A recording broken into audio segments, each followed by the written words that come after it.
Mga Lodi, shoutout po pala sa mga katulad ko na baguhan lang dito sa Facebook at hindi pa po alam ang settings na ito. Bali Lodi, kapag nag-professional mode na po tayo, tinurn on na po natin yan. Kailangan ay sineset up din po natin yung ibang settings natin na dati po ay naka-private or naka-friends lang. So, kung paano ito, ituturo ko sa inyo mga Lodi. Punta lang po tayo sa ating Facebook app. At pagka-open po natin dyan mga Lodi, punta po tayo sa my 3 lines sa gilid.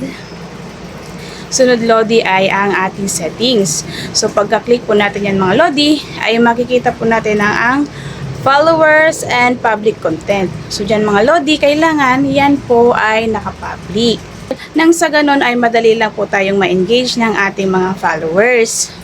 Dahil nga po meron akong isang kaibigan dito sa Facebook na nakita ko po nung i-engage ko po si ma'am ay wala po siyang comment section.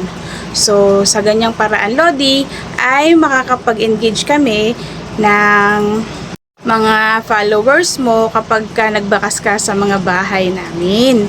So yun lang mga Lodi, sana nakatulong at let's grow together. God bless everyone!